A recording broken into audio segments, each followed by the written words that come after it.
누가복음 불을 다 켜도 될 것 같아요. 불을 다 켜도 누가복음 17장 11절에서 19절.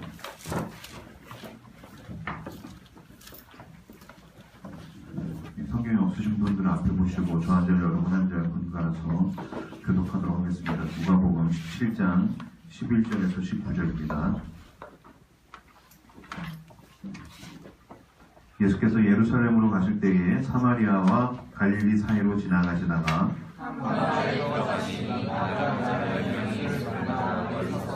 소리를 높여 이르되 예수 선생님이여 우리를 불쌍히 여기소서 하거늘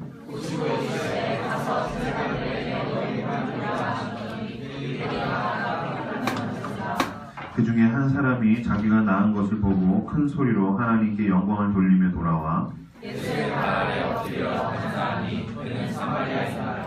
예수께서 대답하여 이르시되 10사람이 다 깨끗함을 받지 아니하였느냐 그 9은 어디 있느냐.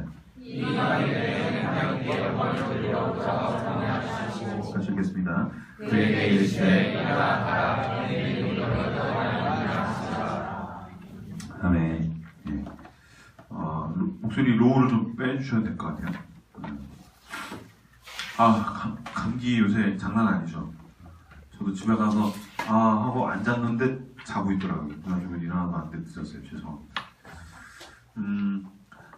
지금 추수감사주일 시즌입니다. 뒤에 보면 굉장히 귀엽게 추수감사절 있는데 추수감사절은 미국에서 11월 둘째 주에 미국의 그 청교도들이 영국에서 미국으로 넘어가서 첫 해의 수확을 가지고서 11월 둘째 주에 예배를 드린 게 추수감사주일, 땡스기빙 데이의 그 기원입니다. 그래서 우리나라에서는 이제 미국에서 넘어온 선교사님들이 많았기 때문에 우리나라도 추수감사주일로 예배를 11월 둘째 주 또는 이제 오늘 셋째 주 이렇게 해서 추수감사주일을 드리는 겁니다. 감사라는 행위에 대해서 여러 가지 방법으로 여러분들이 좀 묵상하실 필요가 있습니다. 왜냐하면 여러분들이 이제 성경을 다시 한번 찬찬히 읽어보시면 구약에 있는 하나님께서 그 유태인들, 크리스찬, 그 이스라엘 사람들한테 요구하신 3대 절기가 다 감사에 관한 것입니다. 그러니까 하나님께서 우리에게 감사를 요구하신다는 것이죠. 그리고 그것을 기념하고 내가 하나님께 감사를 드릴 때에 그게 하나님과 나와의 온전한 관계가 됩니다. 근데 나부터만 봐도 하나님과 관계가 문제가 생기면 제일 먼저 없어지는 건 일상적인 감사입니다. 감사는 은혜 받은 사람들이 누릴 수 있는 특권이고 하나님과의 신앙과의 관계에서 할 수 있는 주님께 고백입니다. 근데 은혜가 탁 바닥을 치면 그때부터 이제 감사보다 원망, 불평, 젠장, 시험하면서 이렇게 젠장, 나만 맨날 이렇게 보상하고 이런 식으로 우리들 감사가 사라지게 된다는 것이죠. 추수감사주의를 저는 전후로 내가 하나님께 드릴 수 있는 감사가 무엇일까 저는 이렇게 여러모로 묵상을 하는데 여러분들도 이 시간에 이 기간에 왜냐면 12월 되면 다시 들뜨잖아요. 이제 크리스마스 때문에. 그러니까 이 남은 11월 기간에 한 해 가운데 하나님께서 나에게 베풀어 주신 감사의 제목들을 잘 헤아리고 물론 추수감사주일 다 예배 드렸겠지만 주님께 주님 이것은 참 감사합니다 라고 한 번이라도 여러분 방에서 무릎 꿇고 주님께 기도할 수 있는 저 여러분들 다 되시기를 진심으로 축원합니다.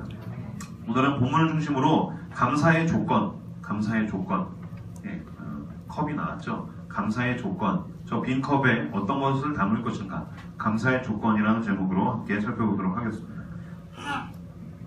사람들은 어떻게 해야 감사할 수 있습니까? 당신은 감사하며 살고 있습니까? 라고 물으면 사람들은 흔한 생각들은 뭐냐면 내가 감사할 만한 조건이 있으면 내가 감사하지 라는 것입니다. 그러니까 내가 원하는 것을 갖게 되든지 내가 원하는 게 이루어진다든지 문제가 해결이 되면 내가 감사할 수 있지.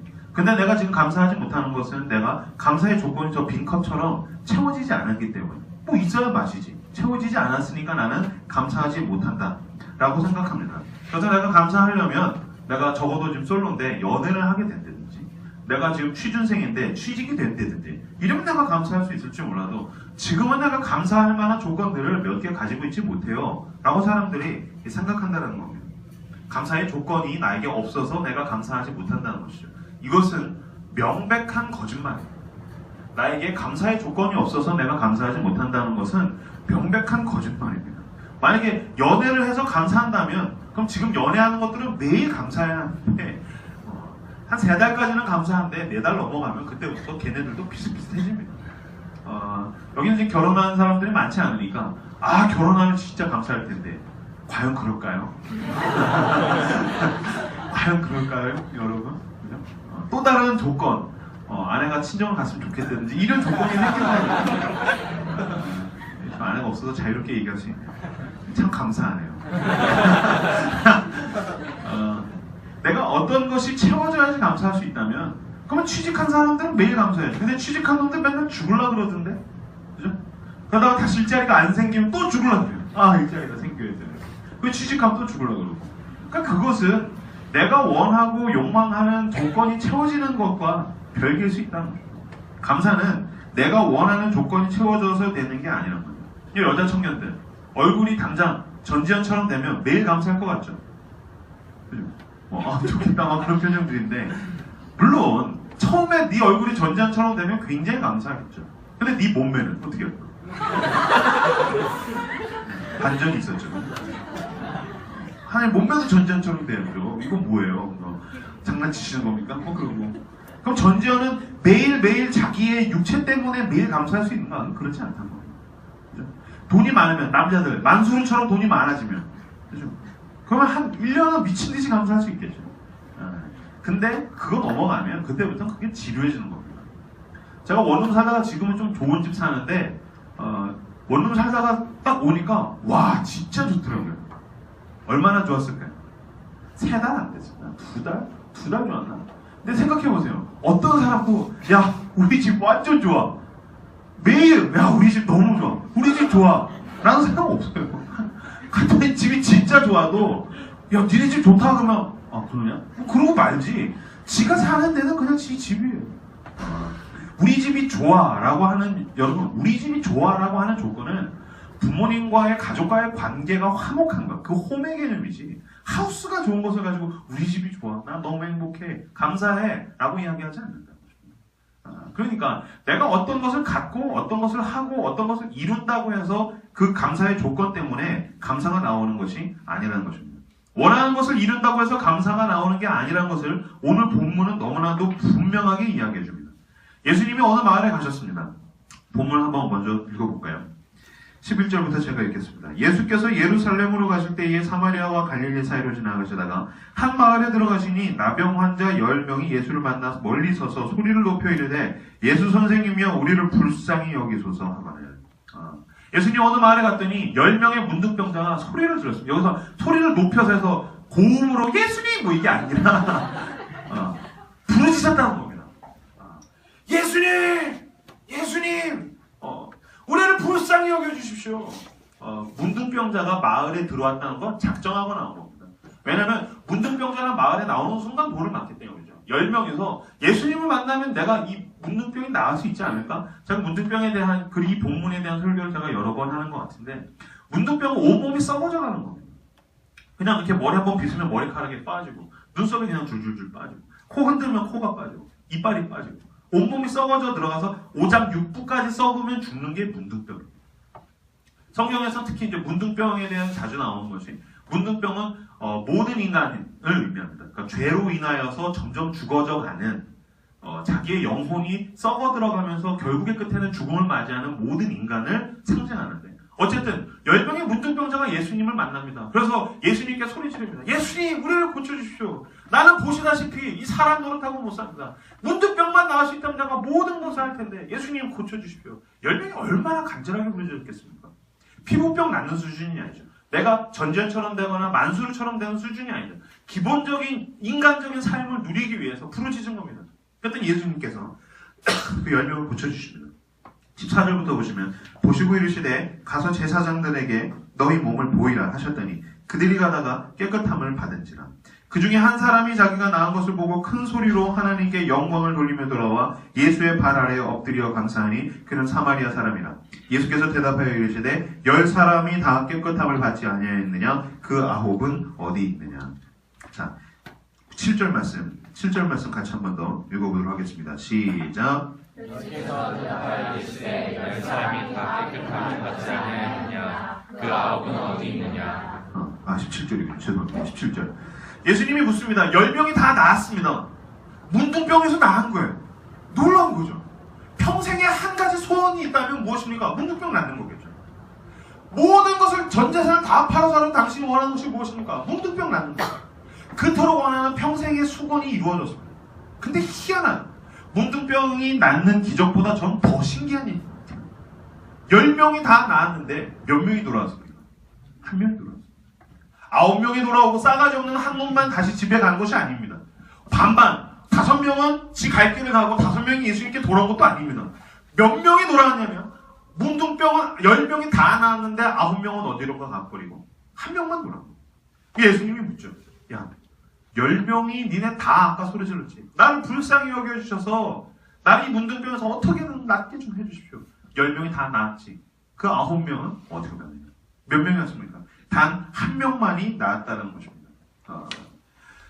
자기에게 원하는 소원이 이루어진다고 해서 그것을 가지고 하나님께 감사하는 것은 아니라는 거죠. 내가 원하는 것을 이룬다고 해서, 가지고 싶은 것을 가진다고 해서, 내 문제가 해결된다고 해서 그것을 가지고 하나님께 감사하는 조건으로 이어지는 것은 아니더라는 거죠. 그렇다면 왜 한 명은 하나님께로 돌아와서, 예수 그리스도께로 돌아와서 큰 소리로 영광을 돌리며 감사했는데 왜 나머지 9명은 돌아오지 못했는가? 오늘 본문을 보면 알 수가 있습니다. 자, 15절, 16절 말씀, 15절, 16절 말씀을 같이 읽어보도록 하겠습니다. 읽겠습니다. 시작. 그 중에 한 사람이 자기가 나은 것을 보고 큰 소리로 하나님께 영광을 돌리며 돌아와 일세 가라에 엎드려 감사하니 그는 사마리아인이라. 9명이 다 돌아갔다는 거예요. 근데 어떻게 보면 이거는 인간의 속성입니다.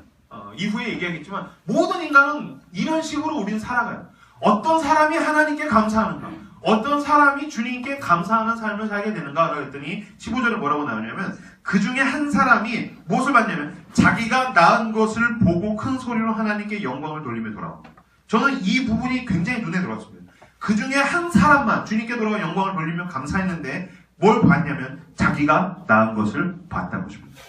자기가 낳은 것을 본 사람, 10명 중에서 다 문둥병이 났는데 내가 낳았구나라는 그 사실에 주목한 사람은 단 한 명.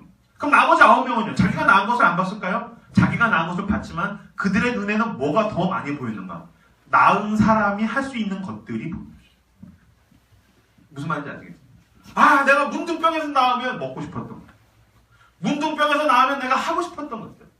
내가 문둥병에서 나오면 만나고 싶었던 사람들. 그게 먼저 보인 사람들은 그 자리로 가는 거죠. 근데 하나님께서 나를 고쳐주신 그게 보인 사람들, 내가 하고 싶었던 소원하는 감사의 조건들, 다른 조건들, 더 많은 욕심들, 더 많은 소원들 이런 거 말고 하나님께서 나한테 고쳐주신 이 사건만 눈에 보인 사람, 자기 자신에게 하나님이 하신 그 일에 주목한 사람만이 주님께로 돌아와서 큰 소리로 영광을 돌릴 수 있었다는 것입니다. 취직하면 감사하나요? 왜요? 왜 못하죠? 취직한 사람이 번 돈으로 할 수 있는 것들이 우리 보이기 때문이고, 일하는 시간, 나머지 시간에 놀고 싶은 것들이 보이기 때문입니다. 연애를 하면 왜 감사하지 못하죠? 연애를 했더니 상대방의 허점들이 보이기 시작합니다.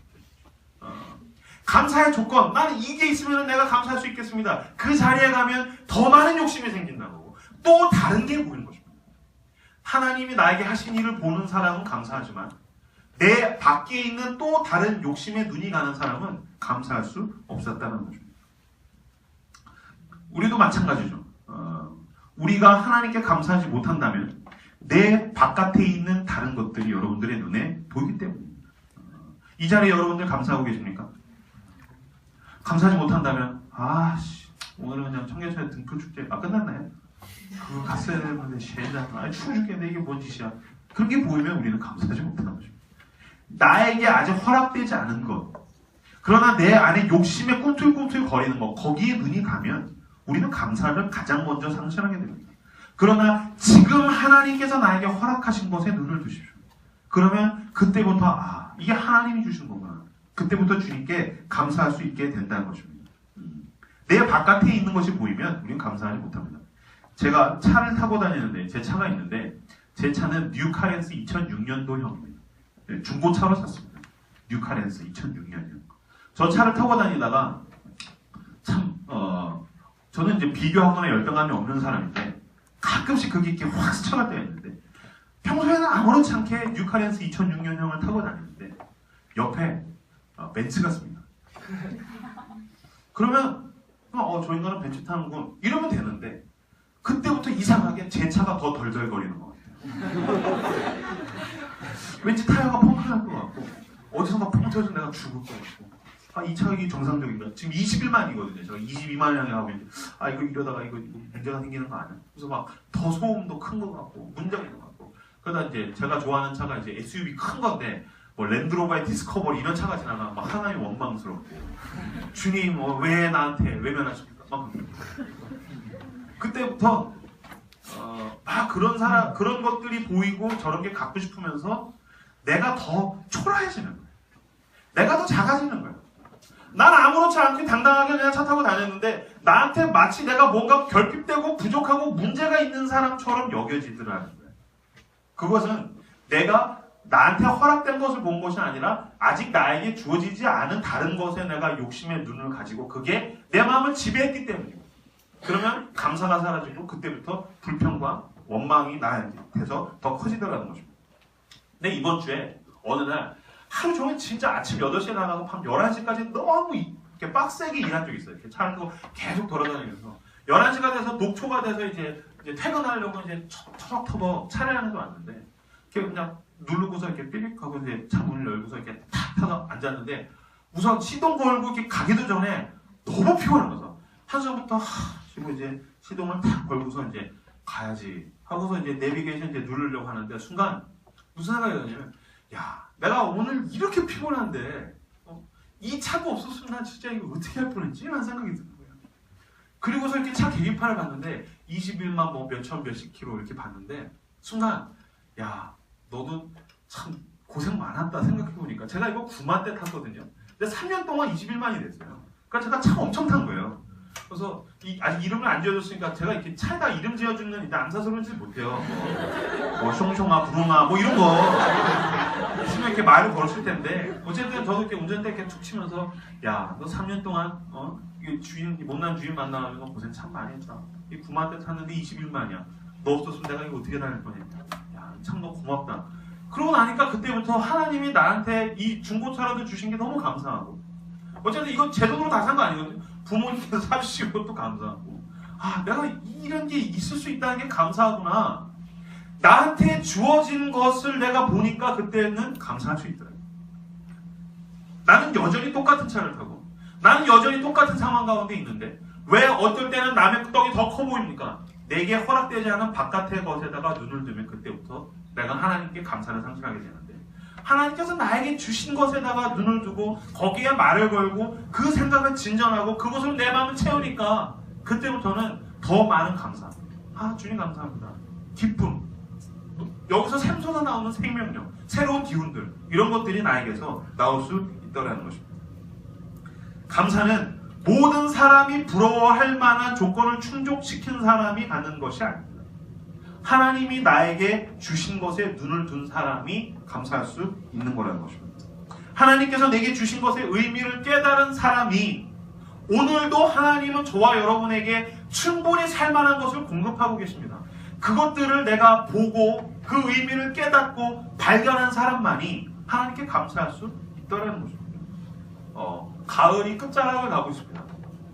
저는 가을을 굉장히 좋아하는 사람인데 특히 저는 가을에 단풍이 너무 좋아요. 10대는 가을의 단풍을 볼 수 없는 그런 좀비 같은 애들이죠. 제가 10대를 가르쳐봤는데 아무리 얘기해도 안 되는데 이제 20대를 넘어가면 그때부터 이렇게 단풍이 탁 치면 하나님이 만드신 세상이 근사하지 않습니다. 저는 이번에도 그 서울랜드에 이제 아내와 딸을 데리고 제 마음에 그 욕심이 있었어요. 가을이 탁 올 때 제가 세상에서 제일 좋아하는 나무는 은행나무예요. 단풍들은 노란색 은행나무. 너무 좋아요. 그래서 제가 제 딸에게 첫 번째 단풍을 보여주고 싶었어요. 근사한 나무 아니에요. 내가 딸에게 막 300만 원짜리 스토캐는 사줄 수 없지만 내 딸아 너에게 생애 첫 번째 단풍을 아빠가 보여줄게. 그래서 나를 잡아가지고 아내랑 아이를 데리고 가서 막 나뭇잎 주워가지고 이게 단풍이야. 어울리지 않죠?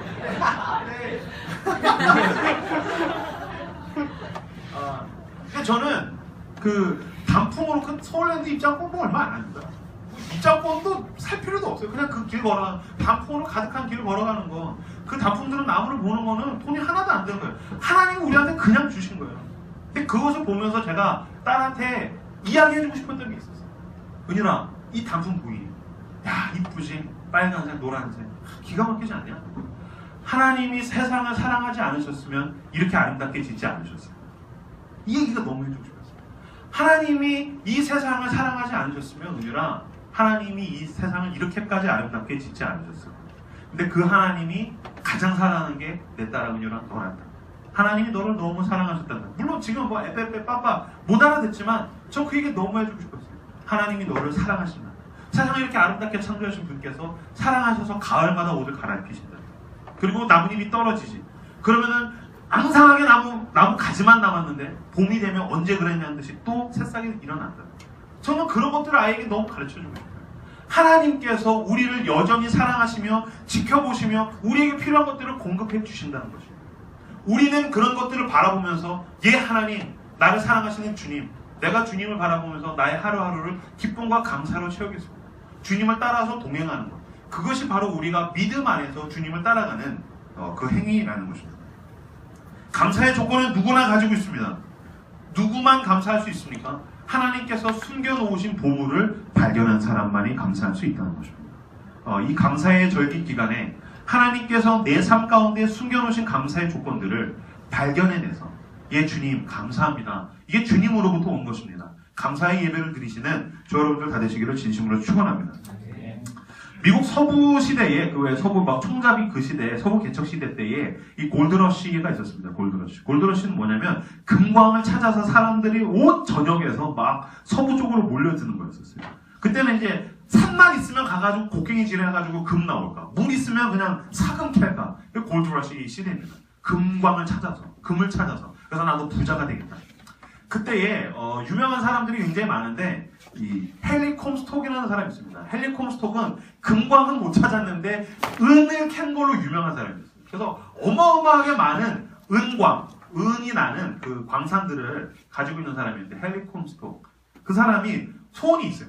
무슨 소원이 있어요? 왜냐면 자기가 가지고 있는 건 다 은광이에요. 그러니까 이 사람의 평생의 소원은 뭐겠어요? 금광이죠. 젠장 왜 나는 은만 나오는 거야? 나는 왜 은만 나오는 거야? 난 금광이 필요해. 금광이 있었으면 좋겠어. 왜 내 광산에선 제일 좋게 은만 나와? 그러고 있는데 어떤 사람이 와가지고 그가 가지고 있는 광산 중에서 제일 쓸모없는 산이 있는 거예요. 그래서 개발하다가 맞아요. 그래서 그 산을 팔으라는 거예요. 그래서 보니까 어리숙한 놈이 와가지고 제가 금광을 찾고 있는데 제일 싼 게 뭡니까? 그래서 이거라고 해서 제일 쓸모없는 땅을 소개를 해줬어요. 그래서 그 사람이 그럼 제가 이거 사겠습니다. 그랬더니 이 바보 같은 놈. 그럼 너 이거 사라. 그래서 그 산을 당시 돈으로 1만 달러에 팔았답니다. 지금도 1만 달러가 큰 돈이니까 그 당시에도 1만 달러는 굉장히 큰 돈이겠죠. 그래서 헨리 콤스톡이 어리숙한 바보 같은 놈한테 그 척박한 땅을 1만 달러에 팔았어요. 그리고 그 척박한 땅이 미국 최고의 금광이 됐어요. 당시 시가로 얼마 정도냐면 3억 달러에서 5억 달러가 될 정도로. 헨리 콤스톡이 알코올 중독에 걸렸어요. 진짜. 미국 전역에서 가장 금이 많이 나오는 땅을 내가 바보 같은 놈한테 겨우 단돈 1만 달러에 팔았어. 근데 그게 지금 3억 달러, 5억 달러에 젠장. 알코올 중독에 걸려서 시름시름 앓다가 권총 자살했습니다. 이 예화가 제 마음에 굉장히 크게 남아있는 것은 내가 남의 것 바라보느라고 하나님께서 나에게 숨겨놓으신 보물을 놓치더라는 것입니다. 하나님께서 우리의 인생 가운데 가장 큰 보물은 어쩌면 이미 나한테 허락된 것이라는 거죠. 내가 남의 것에 계속 눈을 두는 사이 하나님께서 나에게 숨겨진 보물에는 내가 바라보지 못하고 감사하지 못하고 그것을 캐내지 못하고 필요 없어. 폐기 처분하듯이 버리듯이 그랬더니 그게 잃고 나서야 그제서야 이게 내 인생의 최고의 보물이었는데 상실하고 나서야 그제서야 이게 내 인생의 최고의 보물이었는데 그때는 듣는다는 거죠. 하나님께서 우리의 삶에 이미 숨겨놓으신 보물을 캐서 감사하지 못하는 사람은 하나님께서 어떤 것을 주어도 감사하지 못한다는 것입니다. 어떤 선교사님의 이야기를 제가 굉장히 마음에 새겨두고 있습니다. 어떤 선교사님이 췌장암이 걸렸습니다. 췌장암에 걸려가지고 더 더 이상은 이제 밥을 먹어서 소화시키는 게 불가능한 거예요. 그래서 옆구리를 뚫어서 여기다가 호수를 넣고 여기로 영양분을 공급받아서 살게 된 거예요. 친구 목사님이 그 췌장암 걸려서 이제 옆구리에 호수 끼고 사는 그 선교사님께 찾아갑니다. 이봐 친구 고생 많지. 손을 딱 잡았더니 이 선교사님이 막 울더라는 거예요. 그래서 이 아파서 이 병 걸려서 이런 신세가 된 것 때문에구나. 근데 암은 나았는데 이제 평생 호수를 옆구리에 끼고 살아야 되는 처지입니다. 막 울더래요. 그래서 이봐 이제 왜 이렇게 많이 울어? 그만 울게. 그랬더니 그 선교사가 막 울면서 그래요. 내가 참 하나님께 죄송한 게 있어. 무슨 소리야? 내가 예전에 이 췌장암에 걸리지 않았을 때 한 번도 내 숟가락으로 밥을 먹으면서 주님께 깊이 감사한 적이 없어. 근데 내가 이 췌장을 잃고 나니까 내 숟가락으로 밥을 먹어서 소화시키는 게 얼마나 감사한 일인지 알겠어. 근데 내가 다시는 그것으로 하나님께 감사할 수 없다고 생각하니까 하나님께 죄송해. 그래서 내가 울어. 라고 합니다. 밥 먹으면서 감사하고 있습니다. 하나님께서 나에게 일용할 양식을 주시는 것 때문에, 하나님께서 나에게 일상을 주시는 것 때문에, 내가 눈을 뜨고 눈을 감고 내가 누워서 잠잘 수 있는 곳을 주시는 것 때문에 우리는 하나님께 언제 깊이 감사했습니까? 주님께서 나에게 숨겨놓으신 그 보물을 캐서 주님께 감사의 예물로 드리시는 저 여러분들 다 되시기를 진심으로 축원합니다. 그렇다면 질문할 수 있습니다. 감사하면 그럼 뭐가 좋습니까? 물론 이제 교회에서 기독교회에서 목사님들이 많이 설교하신 거 여러분 감사하십시오. 그러면 더 큰 것을 하나님께서 주실 것입니다. 물론 그것도 맞는 말입니다.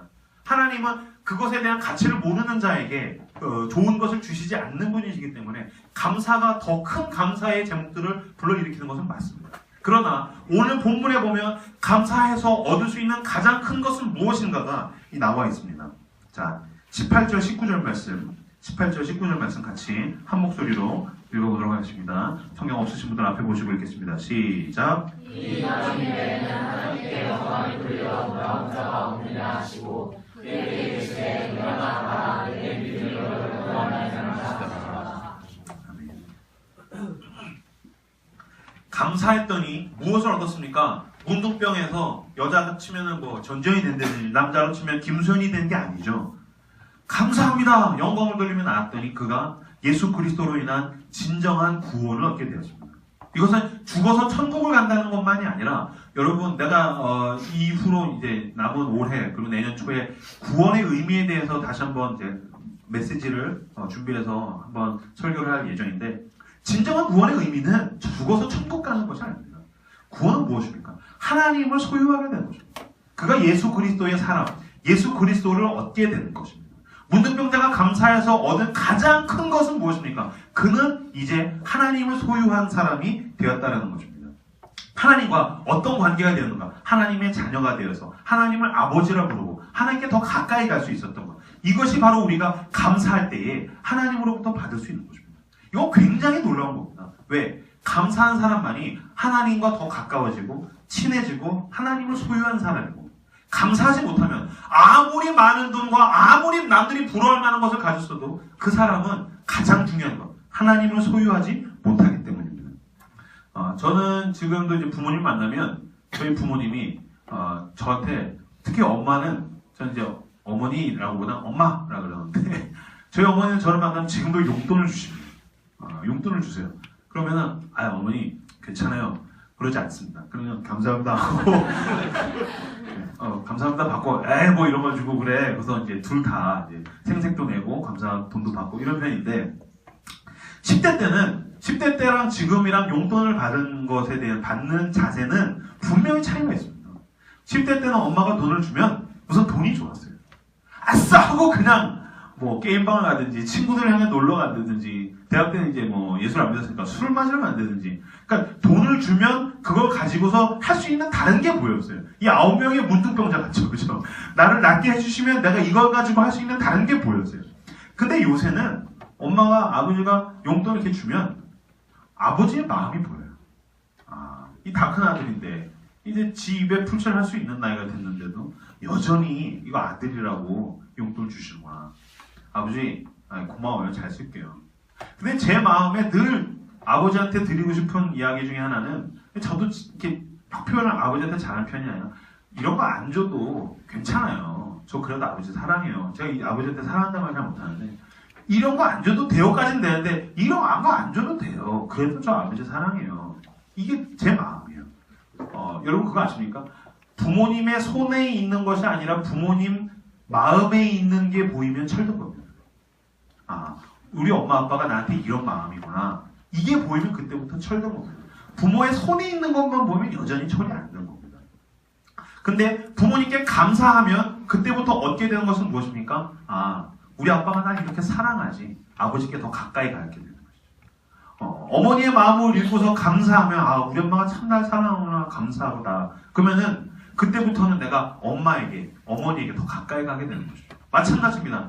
우리의 삶 가운데에 하나님께서 나에게 허락하신 것에 대해서 감사하면 하나님이 5만 원 준 거, 10만 원 주고, 100만 원 주고, 1000만 원 주고 물론 이것도 맞지만 하나님께 감사하면 그때부터 하나님의 마음이 보이고 하나님을 얻게 되는 거죠. 하나님께 더 가까이 갑니다. 아, 하나님이 날 이렇게 사랑하시지. 아, 하나님께서 나를 이렇게 많이 생각하시지. 그래서 하나님께서 나에게 이렇게 좋은 것들을 많이 주셨지. 진짜 하나님을 소유하고 하루하루를 살아갈 수 있게 된다는 거죠. 육체는 썩습니다. 재밌는 것들도 다 지나갑니다. 내가 원하는 것 가지고 나면 다 시들시들해질 것입니다. 그러나 그런 것들, 나에게 허락된 것을 가지고 감사하면 영원한 하나님을 소유한 사람이 될 줄로 믿습니다. 하나님께서 나에게 주신 것들을 가지고 일상적으로 감사함으로 나아가시는 저 여러분들 다 되시기를 진심으로 축원합니다. 원래는 제가 오늘 설교의 마지막에는 이제 올해에 제가 하나님께 드리는 감사의 제목 3가지를 이렇게 쭉 읽고서 마치려고 했는데 이번 주에 제가 더 기가 막힌 걸 봐서 이것으로 이 기도문인데 이 기도문을 읽고서 마치려고 합니다. 모든 환자들이 가는 곳이죠. 병원입니다. 병든 사람들이 가는 곳입니다. 병든 사람들이 뭐가 감사하겠습니까? 죽음과 사투를 벌여야 되는 사람들, 특히 이제 연세 세브란스 병원 정도 되면 거기는 작은 병원은 잘 가지 않죠. 근데 연세 세브란스 병원에는 어떠한 사람이 써놓은 기도문이 있다고 합니다. 제가 그 기도문을 따는데 그게 돼 있나요? 띄워주세요. 제가 읽겠습니다. 하나님, 때때로 병들게 하심을 감사합니다. 인간의 약함을 깨닫게 해주시기 때문입니다. 고독하고 외로운 것도 감사합니다. 그것은 하나님과 가까워지는 기회가 되기 때문입니다. 일이 계획대로 안 되도록 틀어주신 것도 감사합니다. 그래서 저의 교만이 깨지기 때문입니다. 돈이 떨어지고 사고 싶은 것도 마음대로 못 사게 하신 것도 감사합니다. 눈물 젖은 빵을 먹는 심정을 이해하게 되기 때문입니다. 자식들이 공부를 기대만큼 안 하고 아내가 미워지고 어머니와 형제들이 짐스러워질 때도 감사합니다. 그래서 그들이 저의 우상이 되지 않게 되기 때문입니다. 때로는 허물을 느끼게 하고 때로는 몸이 늙고 아프게 하심도 감사합니다. 그러므로 인하여 영원을 사모하는 마음을 가지기 때문입니다. 불의와 부정이 득세하는 세상에 태어난 것도 감사합니다. 하나님의 의를 사모하기 때문입니다. 제게 잘못하고 저를 비방하는 사람들이 있게 하심도 감사합니다. 그럴수록 더욱 겸손해지고 더욱 노력하기 때문입니다. 오늘 밤 잠 못 이루고 뒤척이게 하신 것도 감사합니다. 그래서 병들고 고통받는 이웃들을 위해 기도할 수 있기 때문입니다. 하나님, 그럼에도 불구하고 제게 감사할 수 있는 마음을 주신 것을 더욱 감사합니다. 말씀 마무리 맺겠습니다. 우리에게 또 다른 어떤 감사의 조건이 필요하겠습니까? 하나님께서 나에게 주신 것 자체로 그럼에도 불구하고 감사할 수 있고, 나에게 주신 것을 헤아려서 감사할 수 있고, 숨겨진 것을 보물처럼 캐내어 감사할 수 있다면, 내가 하나님, 난 이게 없어서 감사하지 못하겠습니다. 이거 주시면 제가 감사하지만 이거 없어서 제가 힘듭니다. 라고 우리가 감사의 조건을 들이댈 만한 것이 무엇이겠습니까? 이 시간 함께 기도하기 원하는데, 하나님, 내가 나에게 주신 것들로 인하여서 주님, 당신께 감사할 수 있게 해주십시오. 그리고 이 감사의 절기 기간에 하나님, 내가 일주일 동안 주님 앞에 내 전심으로, 무릎으로, 눈물로, 때로는 기쁨으로 내가 할 수 있는 것으로 하나님, 내가 감사할 수 있게 해주십시오. 나에게 이런 것들을 주셔서 감사합니다. 내가 이 감사할 것들을 늘 헤아리며 감사함으로 주님께 더 가까이 예수 그리스도를 얻게 되는 그런 구원의 사람으로 살 수 있게 해달라고 이 시간 오늘 우리에게 주신 말씀 가지고 함께 이 시간 간절하게 기도하도록 하겠습니다. 기도하시겠습니다.